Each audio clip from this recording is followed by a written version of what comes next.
if you have control open, you may just want to kind of, you can follow along if you need to, if you want to switch back over and look at yours. But whenever looking at Explore, as you see here, these columns are all user defined by your login.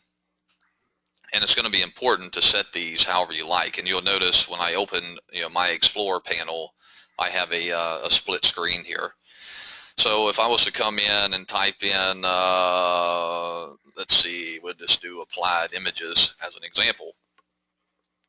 Here's that company record, and I can see, the company number, I can see they're active, I can see the primary salesperson, things of that nature. I can see the number of employees, what city they're in, if they are running the program.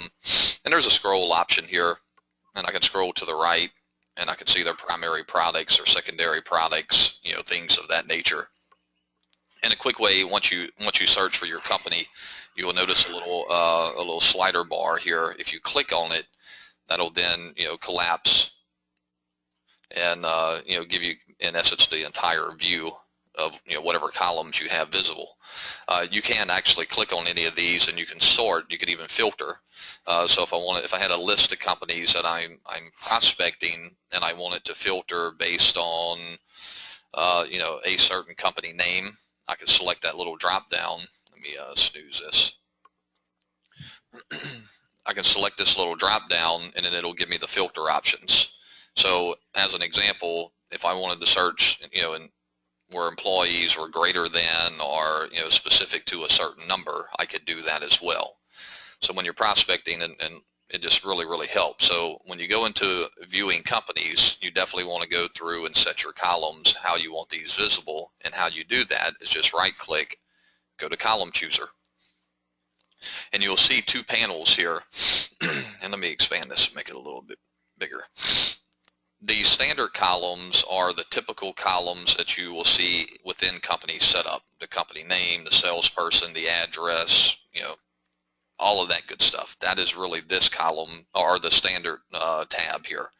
And you can go through and filter, and I would probably keep this pretty short and sweet, which would probably be the salesperson. And how you get these up there, you just drag them up.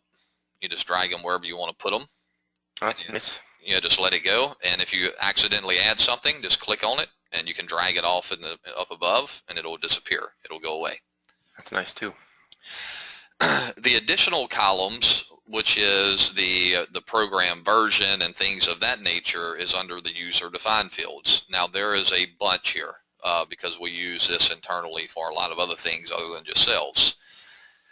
And you really kind of have to go through and look at them. Now if you want to jot these down or come back and you can watch the video, but these are the ones that I commonly use, which are the number of employees, the program version, the level, the user license, and then of course the primary product, secondary product. If you want to look at hours available, if they're in startup, things of that nature, you can. But there's just a bunch here, and probably what I would do is keep it specific to these now. And if you find that you need more columns there based on the user defined fields we're going to look at here shortly, I will show you where to find them and how to really look for them and drill down on them. But they definitely are in this list.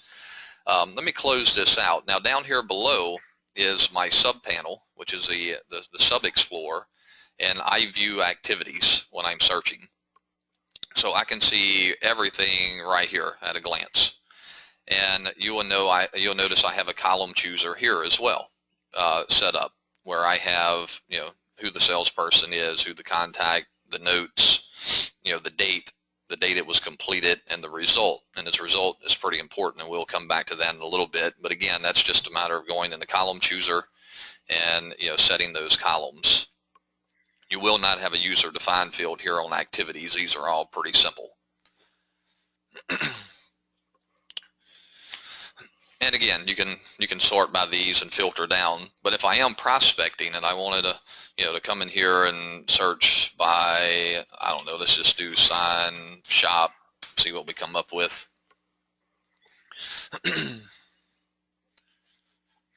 Probably a whole lot. Probably should have filtered that down. So your asterisk that you put in there? It's just it's a wild card search. So, Gotcha. it'll find anything with sign in the name somewhere. It won't be the beginning. So you'll see sign, you'll see shop, you'll see sign shop, things of that nature. Mhm. In this column here, the primary salesperson, you'll see, of course, open account, account admin. I do like to look at who is a prospect and a client, and basically that's the P and the C there. Um, the client, you just kind of want to ignore, of course, when you're prospecting. Over on the left, you'll see the scroll option. If I scroll down, I can filter just on prospect if I so need to. I keep the client search there, my personal use, but you may want to uncheck that for the time being and not worry about the client unless you're specifically looking for a client. But in this case, if I go to any of these prospects, we'll just say this one here, which is active, this A1 sign shop, I can click on it and I can see the last activity to this company was in, really there was nothing here. So the last one was 7/18 of 2008. And basically, I shot them an email. I can see the notes here. I can double click on it and it'll open up and give me the email that I sent to them. So if I wanted to see that detail, I could. And over to the right is your panel. Just close it out. It'll bring you right back to the main screen. But I can look and see, in this result column, there was a contact here. The rest of these are pretty much left message, left message, left message. So there was really no discussion other than this one right here. And basically that was me. I talked to Ralph, again, whatever you want to drill down on and see the notes. Again, you can go to the next one here, it's A1 stop sign shop, and basically see there's really nothing going on here either. Mitch looks like may have sent them some information via email because there's a bad phone number. That may have been all we had from a lead that came in. Go to the next one, the same thing. You'll continue to get those activities below, and I can see the last contact was from Amy, January the 16th. Any questions so far?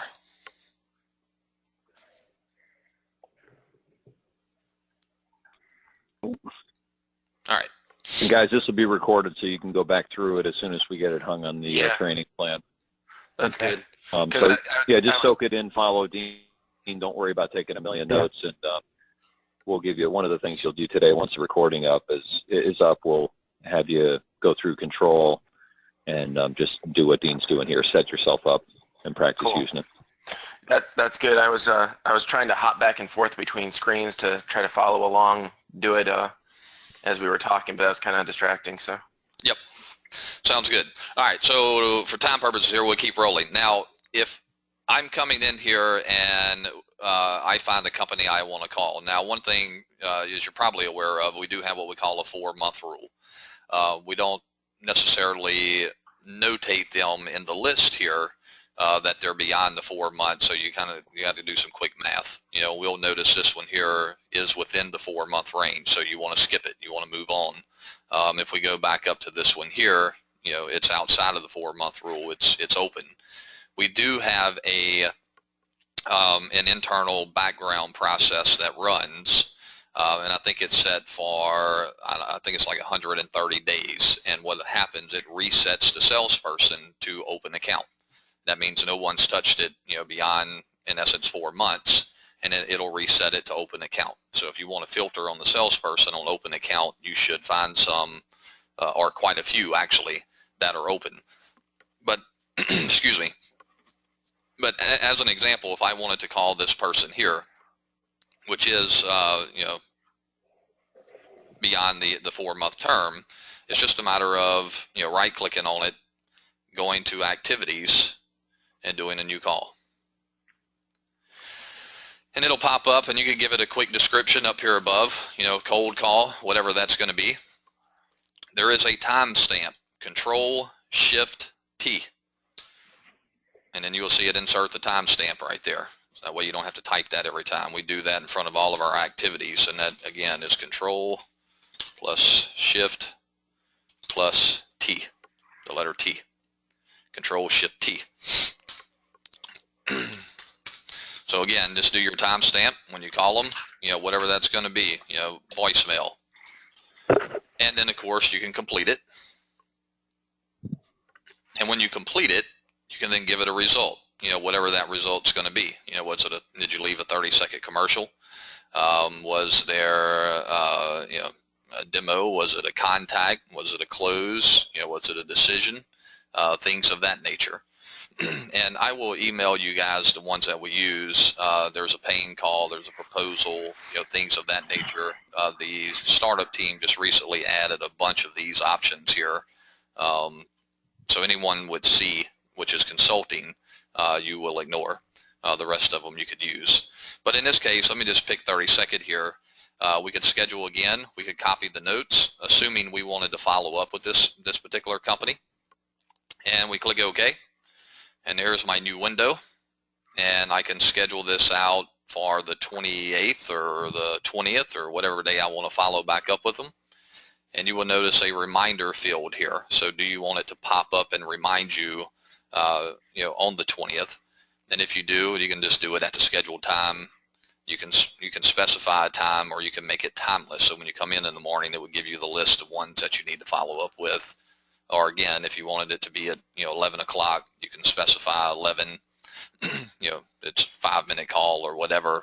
And in this case, just click OK, and it's going to add it to my calendar. So as I look at this record again, you will see that I called this particular company. There was a 30-second commercial, and I scheduled a follow-up for the 20th. Now I have the ability to do this, so I'm just going to wipe these out here real quick. And that's how you create activities. It's really that simple. Just right-click on the company. Again, we'll do this quickly. Go to Activities, schedule a new call, give it a description, log your notes, complete it, give it a result, either reschedule or don't reschedule. And that's really it. And then you will start using your calendar to see all of those. And your calendar is from the Activity Manager up here above. So when you go into your Activity Manager, you will get a running list of all your to-dos for the day. And your timed events will generally show at the bottom in this case, depending on how you have it listed, but your timed events will be here. And everything else will just be on a timeless structure. And as you click on these, whatever it's going to be, you can click on it, you can get the detail, over here to the right, things of that nature. So let me close that out, and let's go into a company record. Just double click on it, open it up. Here you will see the company tab, the contact tab, and you will see a sales process tab. Is really the only ones you need to focus on. On the company tab, is where you'll see the office phone number and any, who the salesperson is. If you're going to keep an account from the open account list, it's important that you come into the company, you edit, and you change this to your name in the list. That way it'll filter it out of those open account ones. If you don't want it, just leave it there. The contact, you're probably going to capture email addresses. So if you called Rebecca and she didn't have an email address on file, it's important to capture that so the marketing team can continue to market to these companies. So you want to come in and you want to capture that email address and any additional information that's important as well, cell phone numbers, things of that nature. And then you have the sales tab. And this is the big one that we follow. This is the Sandler, part of the Sandler process that we follow, where we will capture the detail about that specific call. So what was the date of the last call? That was today. What step am I in? Is it 1 through 5 is the standard ones, if you will. Why are they not buying now? And there's some different options in here, and I would just recommend you come through and just look over the different options. You can capture notes here as well. These are just kind of general notes about the summary of the call. That way when you come to this company in 2 months from now in a follow-up, you can get a quick snapshot. So step 1, establish rapport. That's kind of the base, the the sale process. We have to establish rapport. We then have to learn their pains. So when do we learn that? You may not learn it on the first call. You may schedule a pain call. They could be, they need estimating consistency, or it's, they're wasting time, or they don't have any job tracking capabilities. So we can notate that, and then we can come over here and do a quick note.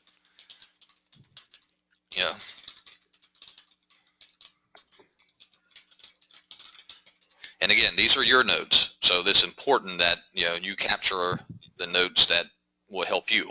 So these are for you. Now, the other part about these notes as well is if your prospect becomes a customer, the startup team can come here and look over this data as well to help the customer move to the next step when they're in setup.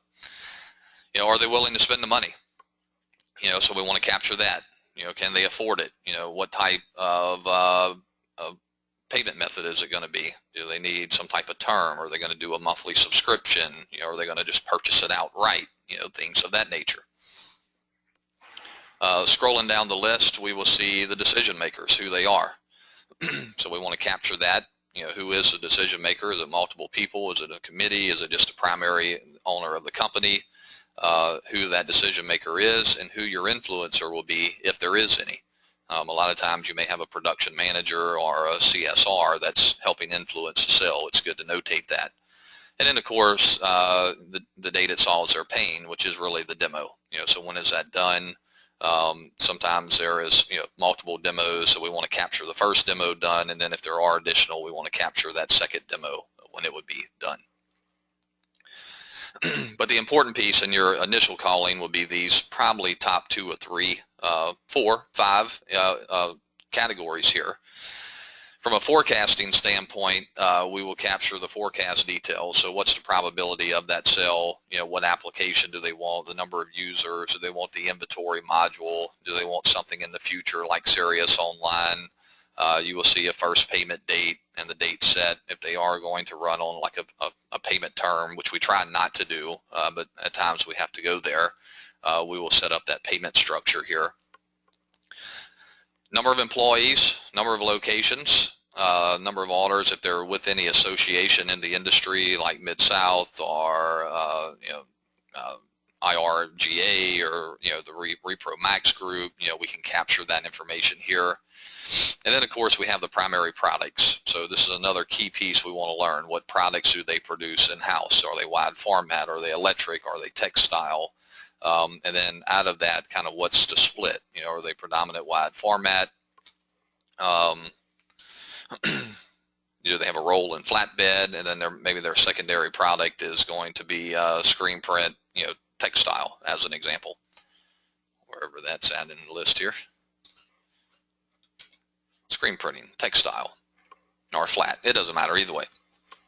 If they have a third in-house product, anything else that they may do in-house, promotional items, and then things that they outsource. This is good to know. What products they outsource. They may outsource all of their electrical, produce this in-house, but outsource this. What will happen at times when you're talking to prospects is they'll say, well, we do everything. Well, reality is they don't do everything. They sell it, but they don't do it. It's important to know what they produce and what they don't produce. Although they may sell it, we need to know that split. Scrolling down, you'll see their estimating tool. What do they use for estimating? They're using activity for estimating. They're tracking their jobs with BMS, and they're using ACT for their CRM, and then they use QuickBooks for their accounting system. And I always like to use this field over here, and all of these, but predominantly these two here, to capture some additional information. On the products, I may say they have an Epson 5100, a vinyl cutter, things of that nature. On the systems, I'll kind of lay out that process, if you will, because what will happen, they may use activity for estimating, but they'll also use Excel, and they'll use some type of worksheet that they put together. So I always like to capture those additional details here. If you were to lose the sale in the process, we like to know that and who we lost it to. So we want to definitely mark that and the reason. That if it was for pricing or did we not have a feature. things of that nature. So this is really the tab that you will spend most of your time on.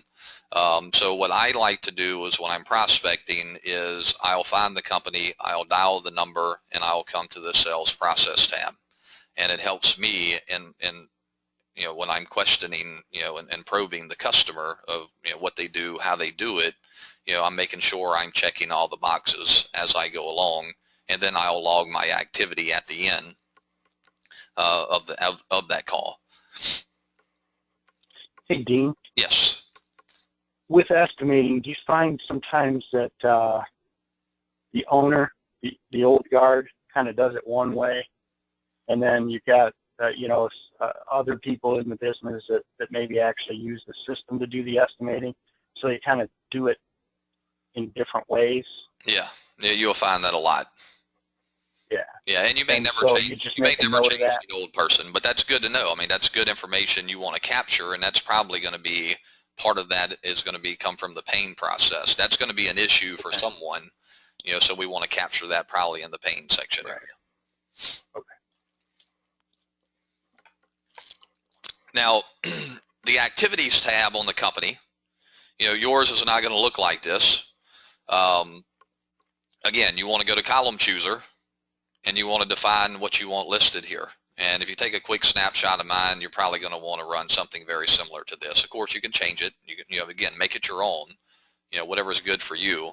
But I like to see, the date, if there is an estimate and an order, tied to it, specifically once they're a customer and you have customers, may want to see that detail, a description, the result of that call, and, kind of when it was completed, if you will. So kind of short, sweet information listed there. So all of these panels that you see, that's kind of like a grid, like an Excel type grid, you'll need to go to column chooser and you'll need to define that, how do you want it viewed. And you may not know right off the bat, so if you just kind of mimic mine, and then of course you can change it, as time goes on.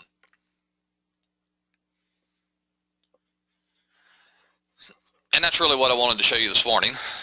And just so you can kind of get those, explore a list up. Now the next piece I want to show you, as far as scheduling, creating activities, and looking companies up. I think we hit that pretty well.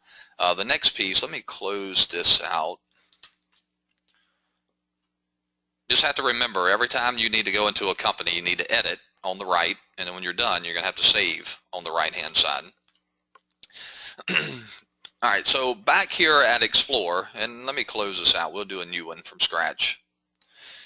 Let me go into Explore Companies, and let's say I'm ready to do some prospecting. So how do I want to filter down? Well, you saw me use the asterisk. I can do the asterisks, I can do, sign, and then I can do shop, and then, it'll filter down those companies accordingly. I then maybe even want to drill down, from the salesperson standpoint and do, open account. Excuse me. So instead of sorting or just filtering, I can type it in over here to the left, which works just as good. Or I may want to go in and filter based on some prior activities that us as the sales team have captured. And how I do that, you will see an option field here, and I can select this drop down, and I can go into what we call an advanced criteria search. And when I do that, you'll see this panel over here to the left change. I can then modify this, and it gives me this window to drill down on, in essence, everything we've captured in the system, everything.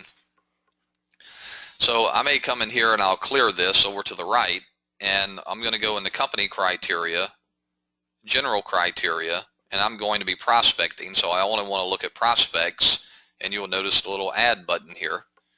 So I can show all the companies that are prospects. Well, I don't want to do that because there's tens of thousands of them. So I may want to filter it down by the location. So I want to focus on a certain state. So I want to come in here and say, show me everyone that's in the state of Florida. And I add that to the list. And then I may want to say where the salesperson is there we go. Something froze up there for a second.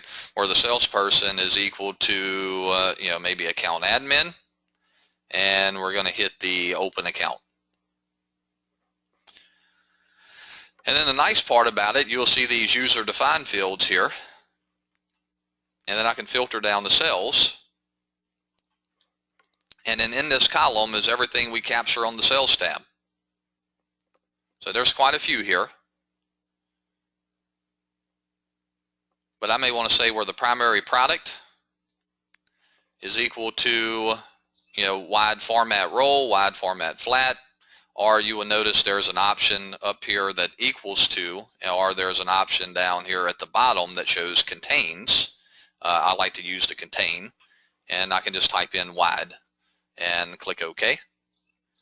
And then I'll say show me all the records, and then click OK. And then I'm just going to refresh this panel.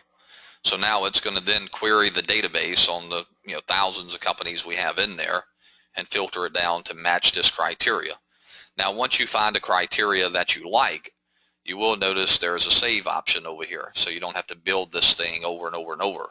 Just hit your save button and then you can give it a name.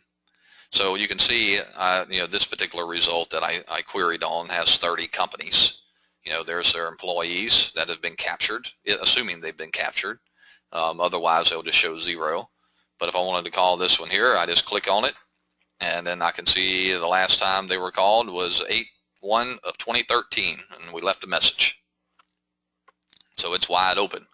But back over to the save, just click on save, and you can give it a name. Use your name for any queries that you save. So it'll be, Dean dash, Florida wide format prospects or something of that nature. And just click OK. I'm not going to save it, but click OK and it'll show up in the list. So let me cancel that. So I can come into the list, and instead of building it, select this drop down, go down to Dean, newly open, new leads, referrals, Canadian, and feel free to use mine as well. If you want to filter through these, you're more than welcome to do so. And you just select it from the list. It'll give you the result. Just refresh it, and off you go. So you may have 20 or 30 of these saved in the tree, that you like to query on. And again, set those up however you like.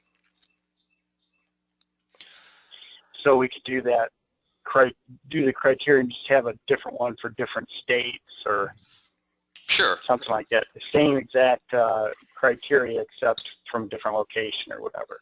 You could, or you can say, I'm going to add, Florida, Georgia, Alabama, North Carolina, South Carolina. So it's kind of that southeast corner, if you will. Regional. Yeah, that's right. Yeah. So, and then what'll happen, then you'll see the state here, and then you can just filter it down, but it'll give you those options, and you can just check them off.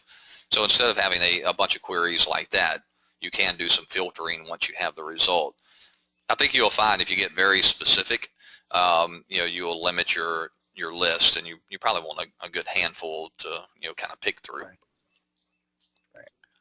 So what happens, what I like to do is I like to build it and see how many I get in the result, and if it's not enough, and enough is going to be whatever your criteria is, then you can start filtering it out, removing things, or build a different query altogether.